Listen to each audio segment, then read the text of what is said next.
the 5th chapter of In Love at Ease. This chapter is called At Ease. It's about how Pramukh Swami, whom this book is about, was always at ease, even though he lived a very, very busy and high responsibility life. Let's see how we can learn from him and be at ease ourselves. We were learning about him.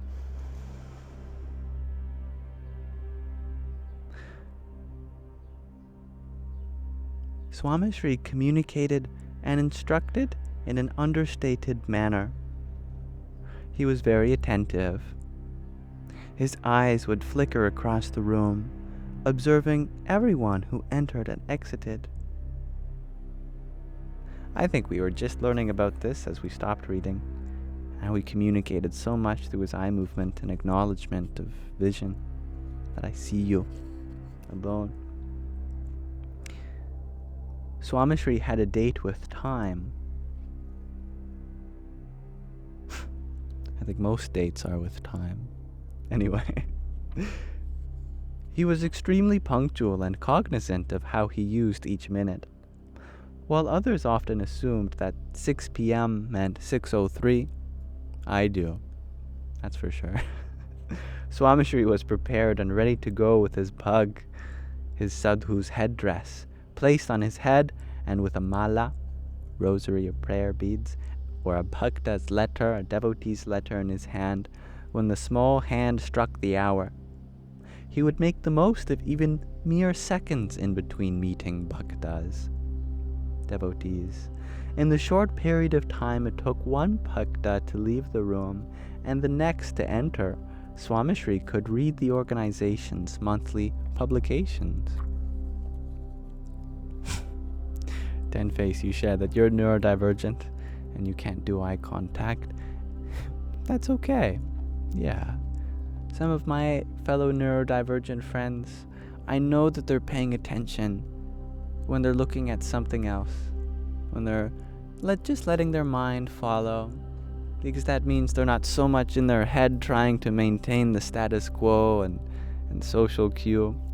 I don't worry about that with my friends. I just let them take their eyes wherever they go. And that's how I know that they have some free space in their mind to listen. Swamishri was at Dr. Dikshit Rawal's diagnostic lab, waiting to have a scan. While the doctor and the technician set up the equipment, Swamishri read a letter from a bhakta. He kept the letter by his side and read it in between each scan while the technicians adjusted the equipment. Dr. Rawal was shocked by Swamishri's diligence.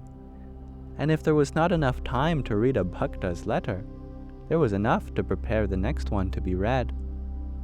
Once, while Swamishri was going from one house Padramani, which is a household visit to their devotees, to another on the same block, the sadhus, the monks, refused his request to give him a letter to read. "It is just down the block, Swamishri. You won't have time." Swamishri gently grabbed the stack of letters and removed the staple from the corner. "There. Now I can start reading them as soon as we get back to the car."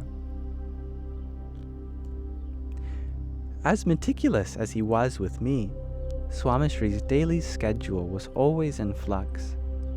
Things were added last minute more often than cancelled, and he was constantly adjusting his own needs in order to accommodate the time allotted to others. To be at ease, it is to be comfortable with giving into others' needs for your time. In 2007, in London, Ishwar Chanandas Swami and I were awaiting our turn for a discussion with Swamishri. Narayan Charandas Swami asked us into the room. Swamishri was elated to see us but had a request. "Would the two of you mind if I use the restroom and go for a bath? I know we are going to be a while, but I have been waiting to use the restroom since 4:30 p.m. You will then have my undivided attention." I followed Ishwar Chanandas Swami's cue and quietly bowed out of the room. As soon as I stepped out, We both looked at each other and realized that it was past 7 p.m. 2.5 hours. Tenface, you share that you can make eye contact with people who make you feel comfortable, but it's hard. Yeah, eye contact can be a very beautiful experience, sharing a gaze into each other's soul. It requires one to be very vulnerable, definitely, and we might not feel that way with everyone. And welcome back, Arya. I'm sorry to hear that your live stream was having technical difficulties. Always next time. Swamishri did not have a fixed time to go to bed, though he was always up before dawn to go to the mandir's Mangala Arti, the pre-dawn Arti ritual, which is something they do in India and other places where they practice Hinduism, where they light an oil lamp and wave it in front of a divine image. He was always ready for that at 5:30 in the morning or 6 in the morning. The day was peppered with meetings, letters, personal consultations, sometimes up to 3 or 4 spiritual assemblies, and endless hours of traveling and house visits in various villages. Swamishri used a famous Gujarati saying to describe his travels: Jad divo tya datan nahi. The night's rest or halt was always different from where I brushed my teeth that morning. It was not until after his quintuplet bypass at the age of 78 in 1998 that the sadhus and devotees decided to bring order to Swamishri's routine. The doctors and personal attendants structured Swamishri's day to limit the stress on the heart and body. They limited the number of padramanis, household visits to devotees, and the number of towns and villages he visited in a day or week. A person's schedule tells you so much about them. After waking up around 5:30 to 6 in the morning, Swamishri first meditated on the murti of Bhagwan Swaminarayan. He slowly transitioned to his breathing exercises and yogasanas before brushing his teeth. He then came out for his morning walk to be greeted by sadhus, bhaktas, and children who sang bhajans, devotional songs, shared stories, and presented reports about the ongoing satsang and mandir construction activities in the city or village. Some mornings were quieter when he walked to the sound of the wind or the soft chant of the Swaminarayan mantra. In either case, Swamishri was never alone.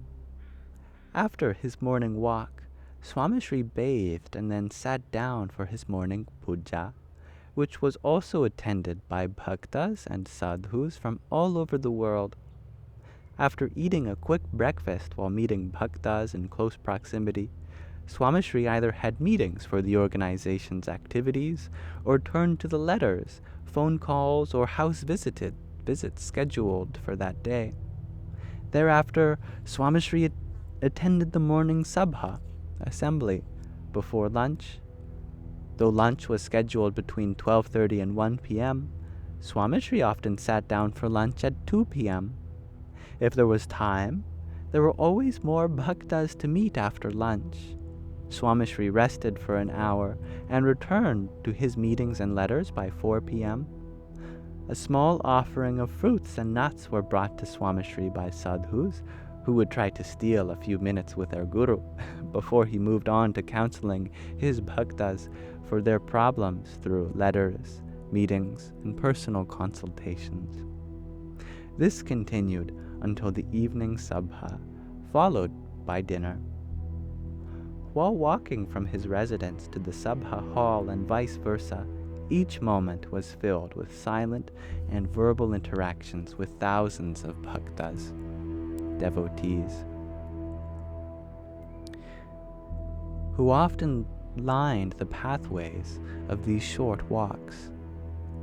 Swamishri met more bhaktas after dinner and then returned to his room to catch up on the day's letter writing and personal consultation with sadhus or senior administrators.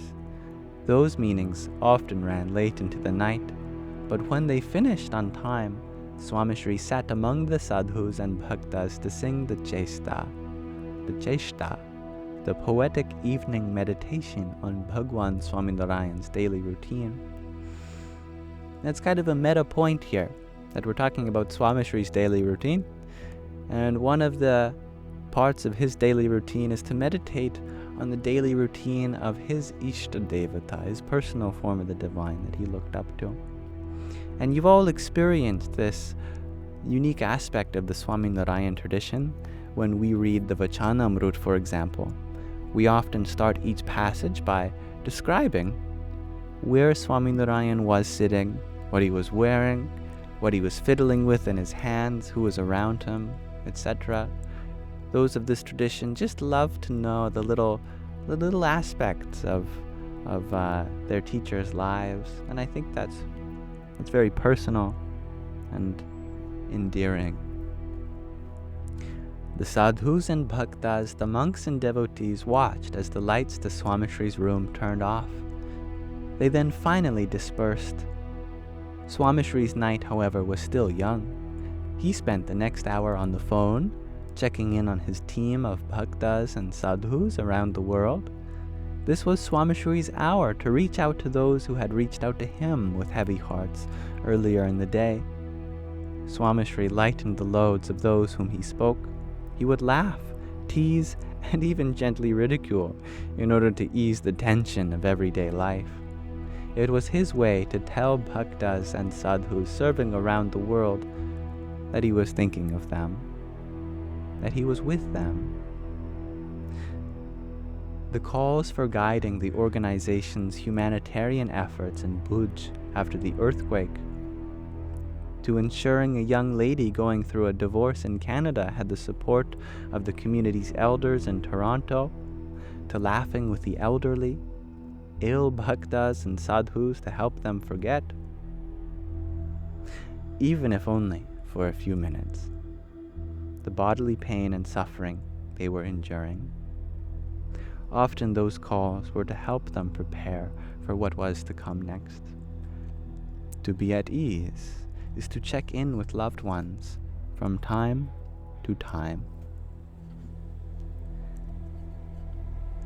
And let us pause our reading of In Love, at Ease there for now. So thank you for listening.